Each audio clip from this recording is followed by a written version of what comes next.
Christopher Columbus was not the first to discover the Americas, nor was he the first to realize that the Earth is round. He was the first, however, in other exploits, namely genocide and the transatlantic slave trade. In 1492, Columbus discovered the Americas when he landed in Haiti and several islands in the Caribbean. The Arawak Indians inhabited these islands. For the second voyage to Haiti, the following year, 1493, Ferdinand and Isabella gave him the resources needed to subdue the population. When he returned to Haiti, Columbus demanded food, gold, and cotton thread, and was increasingly met with resistance. This resistance gave him the opportunity he needed to declare war on the Arawaks.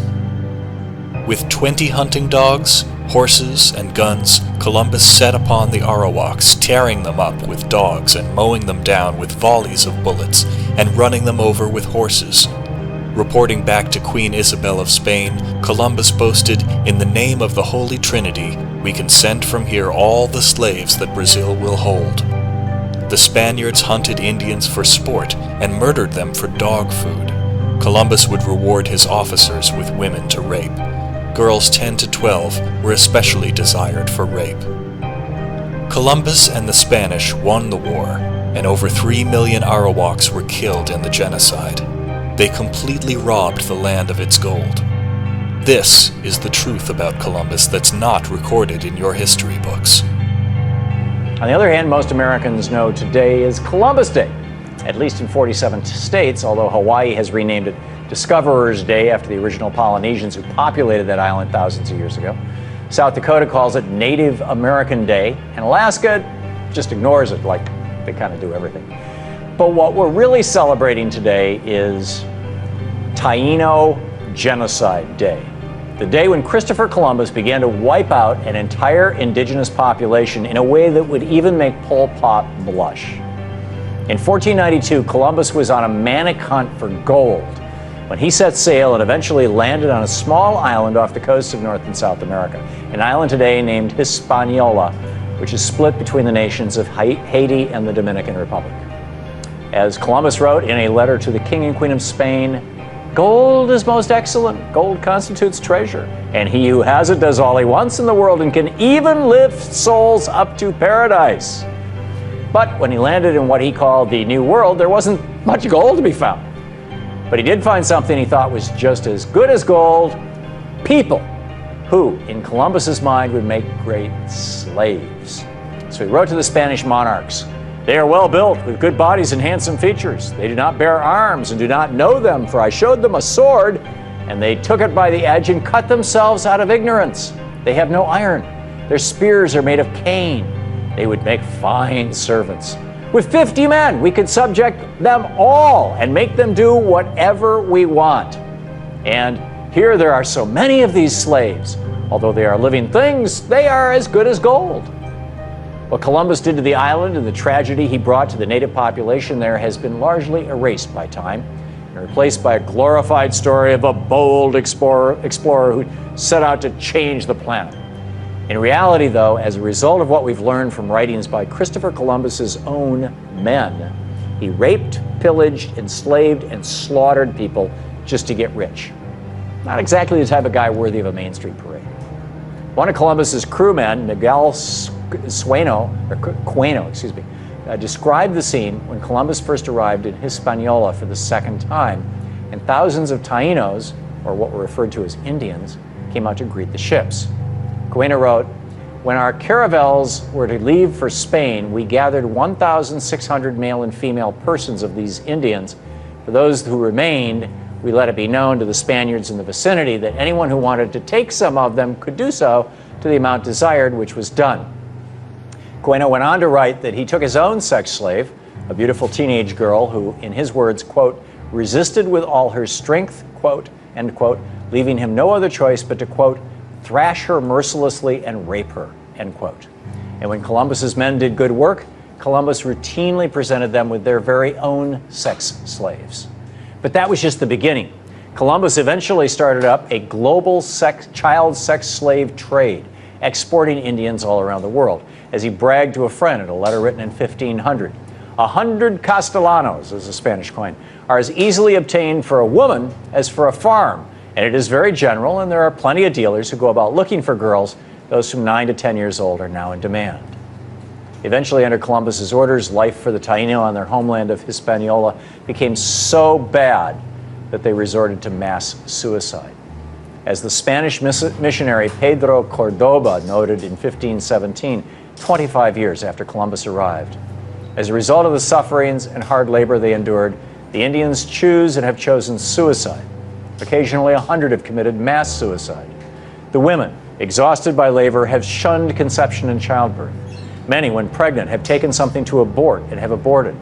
Others, after delivery, have killed their children with their own hands so as not to leave them in such oppressive slavery. By the time Cordoba wrote those words, the indigenous population on Hispaniola had plummeted from roughly 3 million people before Columbus arrived to only 12,000 25 years later. A few decades after that, not one Taino was left on the island. An entire culture and people completely wiped off the map and largely forgotten, thanks to Christopher Columbus. Happy Taino Genocide Day.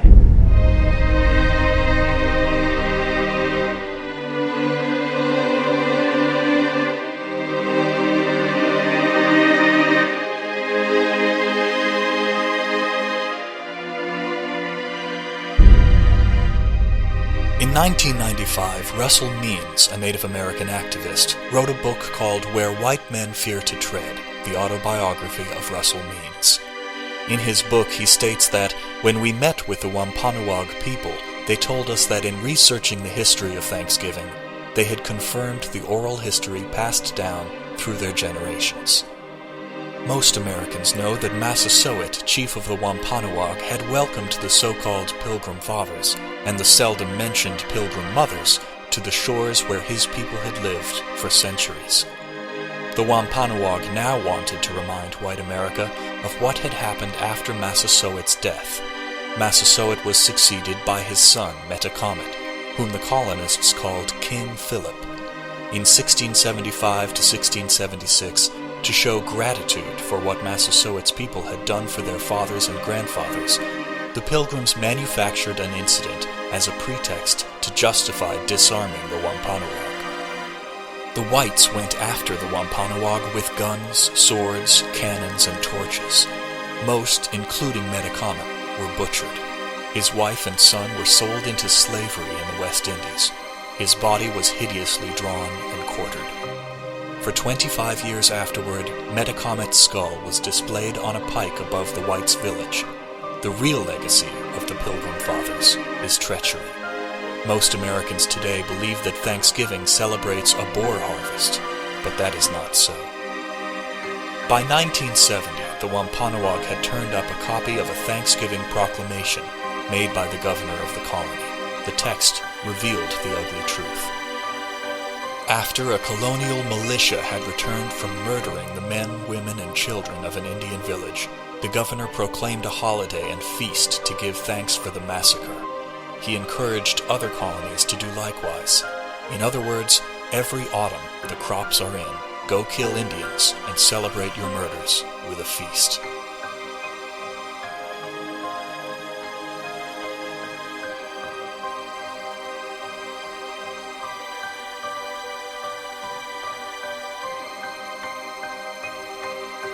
In 2006, Kevin Annett produced a documentary called Unrepentant: Canada's Genocide.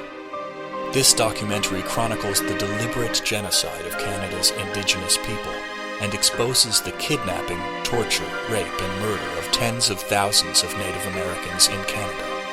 From early colonization and the first use of biological warfare, to church-run residential schools, to the ongoing theft of resource-rich native land, it's estimated that over 50,000 children were murdered. I know a lot of you people out there don't understand, but there's a need for the world to know about this.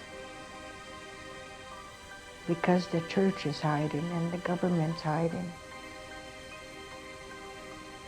There is a lot of people that died in those places. Did they put you in a hospital? Yes, I did. Well, they give me some drugs or something like that. What happened to you? I don't know what kind of drug it was. What happened to you when they gave you the drugs? Hey? Oh, they put me in there like a padded room. Padded room, like? I was strapped down. That was after you reported the girl? Yeah. Finding the girl's body? Yeah.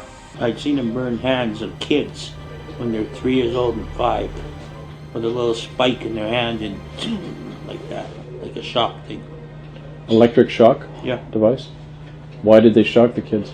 Because the kids wouldn't listen to the Catholic priest.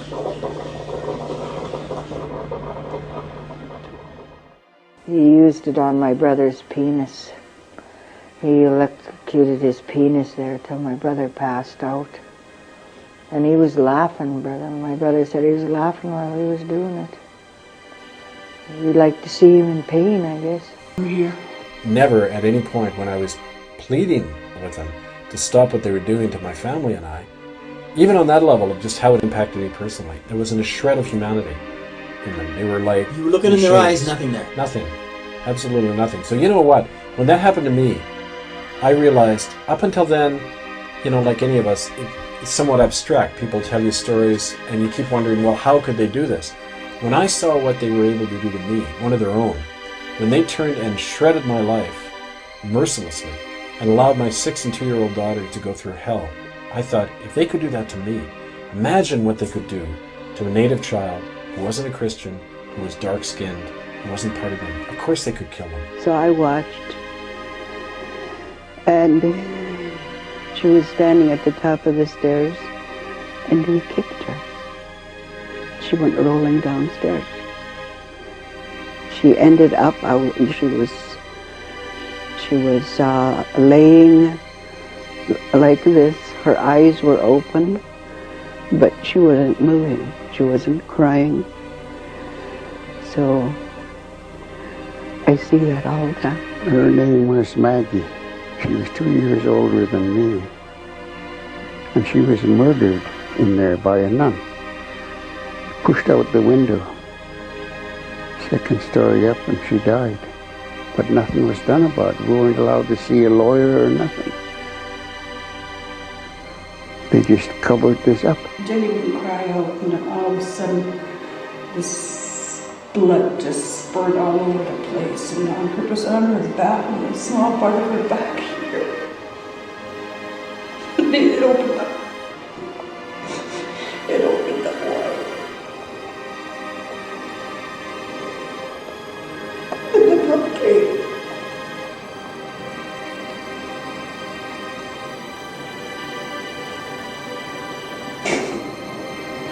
Oh God.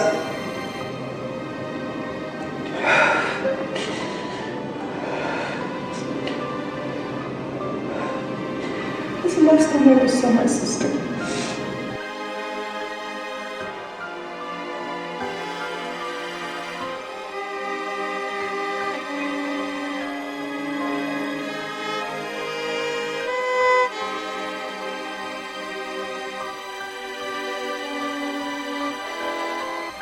That's where the ministers all get together to talk over church matters.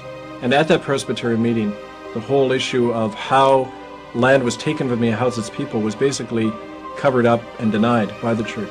So I took issue with that, and I wrote this letter. Subsequently, I was fired from my pulpit. The letter is dated October 17th, 1994, and it's addressed to the members of Comox Nanaimo Presbytery. Dear members of Presbytery, I am writing this in the wake of the brief discussion at the Fall Presbytery Gathering in Gold River concerning the issue of the Ahousa's land settlement. I am both deeply concerned about the response of Presbytery officials to this issue and the way in which this matter was dealt with at Presbytery. My perspective on this issue arises largely as a result of long and fruitful discussions with the Ahousats, including with several tribal elders. The issue seems to be one of violated trust on our part, rather than any legalistic or documentary problem, as Presbytery officials have suggested.